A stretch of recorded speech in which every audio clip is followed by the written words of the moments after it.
Today I want to delve a little bit deeper into compression ratios. So I want to sometimes we get confused about some of the parameters. Well, sometimes I get confused about some of the parameters in compression.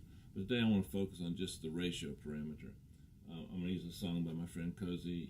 His group is We Are Remix. Now, there's different ways to think about what ratio does. One of the ways I like to think about it is I've got a ceiling, and this ceiling is imaginary.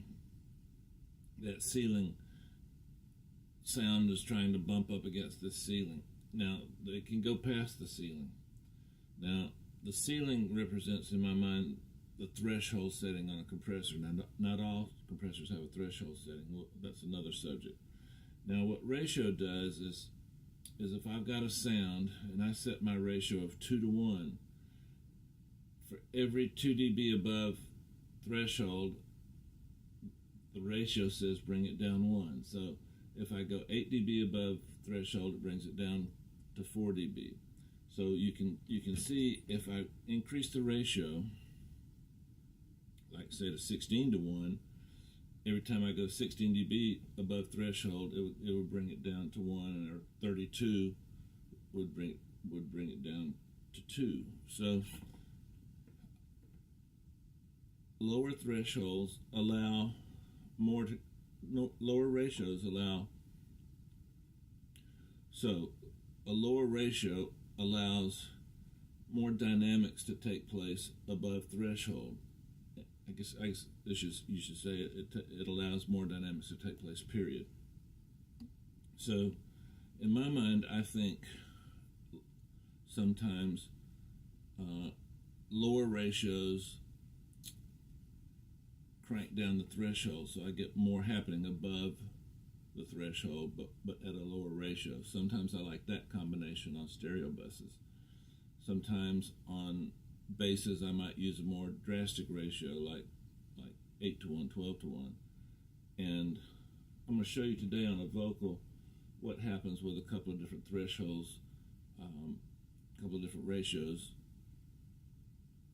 in terms of the feel and what we're trying to do. So if we're trying to keep something within a certain dynamic range, as the ratio gets higher and higher, we go into what's called limiting. So a limiter technically is a compressor with a very high ratio. General consensus somewhere around a 50 to 1 ratio, you start limiting. And then what we call a brick wall limiter is nothing gets above threshold. There's a brick ceiling on that threshold, so the ratio, I guess, could be infinity to 1. So, or did I say it backwards? 1 to infinity? Anyway, look it up. You guys got to do some work yourselves too. So let me play this example and show you something. While this is loading up, I want you to notice on the screen this little chart. Now this is what happens on the classic DBX 160 XT compressor. I was wondering, why is it that I can't get my plugins to sound like it? Now this is interesting because the attack time is program dependent. So depending on how many dB I'm knocking off, the attack time changes. The release time is program dependent. Copy this, because these will allow you to get some really cool drum compressor sounds, because the DBX 160X is thought of as, by me anyway, is thought of as a great drum compressor. Now here's a basic compressor. I'm using a little slower attack time. We've got a ratio of around 2 to 1. Release, I'd say a little bit on the longer side. And we're going to set the threshold to just knock off a couple of dB. Let's check it out. When you see me coming alive, when you see me coming alive, when you see me come. Now what you heard was the word when has to have that attack on it, and if we smooth that word out, we lose a little bit of the energy. And then UC is kind of tucked in a little, and then coming alive is another important energy word. So I'm using a 2 to 1 ratio. So focus on the emotion and feeling we're feeling in that 2 to 1 ratio. When you see me coming alive, when you see me coming alive. Now let me take the compressor off and focus on the same concept. When you see me coming alive, when you see me coming alive, when you see me coming alive, when you see me coming alive. I think it must have gotten a tiny bit louder, but you guys are sophisticated. You can substitute in your head for that little extra volume. So what I'm hearing on the compressed version is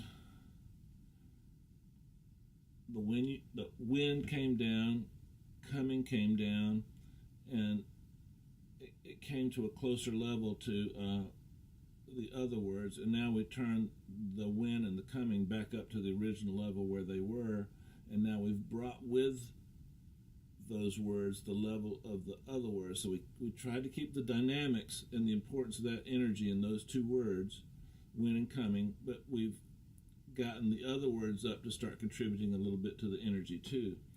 Now as we increase the ratio, we get them all more even, but when they're even, there's nothing to impart that energy. That dynamic range contains the energy. So let's see if we can hear when we lose that. When you see me coming alive, when you see me. Okay, focus on this number right here, this ratio number. When you see me coming alive, when you see me coming alive, when you see me coming alive, when you see me coming alive, when you see me coming alive, when you see me coming alive, when you see me coming alive, when you see me coming alive, when you see me coming alive, when you see me coming alive, when you see me coming alive. Did you feel the energy kind of go away? If you didn't, don't worry. You know, some of these things take a minute to hear. Just play that reference over and over again and really train your ear to focus on the energy and the emotion in that line. There's a little tiny, it's not a crack in his voice, but it's a little tiny Michael Jackson little thing that's going on there, so we don't want to destroy that. There's a lot of there, so we don't want to destroy it. It might take you a couple of tries to hear it, but don't get discouraged. You can hear it, but more importantly, you want to feel it. I get asked a lot, should I put my equalizer in front of the compressor or after the compressor? The basic rule of thumb is, if you've got a frequency that's causing the compressor to do things you don't like, then put an EQ in front of the compressor and take that frequency out. For example, in a vocal, if you've got a lot of low-end muddiness actually affecting what your compressor is doing, put something in front of the compressor, roll that out. It might be a little bit too much 2K. Roll that out, and now your compressor is acting to different frequencies. You might ask, well, Dave, what's the difference between that and side chaining? Well, side chaining, we're concerned with the compression of certain frequencies. Here, we don't want certain frequencies to affect the compression. And if you put the equalizer after the compressor, what you're doing, obviously, is EQing the compressed signal. When would you do that? Sometimes with some attack times, you might take too much low end out of your kick drum.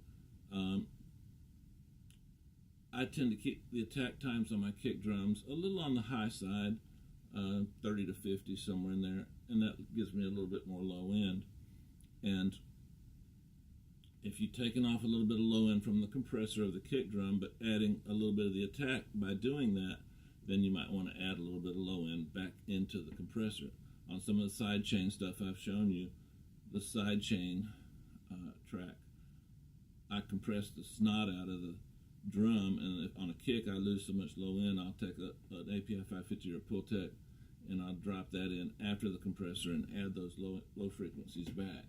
Always remember, compression can add to the experience of a particular track and a body of music, or it can really take away from it. You're squeezing more into a smaller space, which can be a good thing, but you're also squeezing more energy into a smaller space, and nothing's jumping out at you. So play around with it. For some of you, this is going to come really quick and easy, and some of you, it's going to be a little harder to hear. Me personally, compression was the last thing I really felt like I nailed in terms of my growth. So don't get discouraged. And experiment. You've got so many options now in your DAW that you can really use presets, see what other people are doing, and let me know how you're doing. Okay, all right.